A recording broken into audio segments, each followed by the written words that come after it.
My name is Tony In. I am the chef here on Hotel in Rivington and Kinjin Restaurant.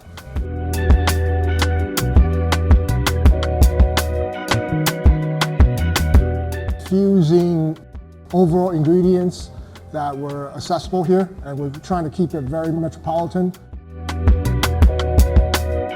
So I've known True Oil since 1998.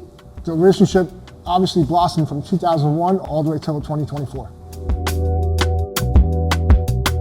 True Oil is tremendous. I think within the tri-state, even the whole East Coast, right? I don't think you can get to a seafood purveyor without talking to True World.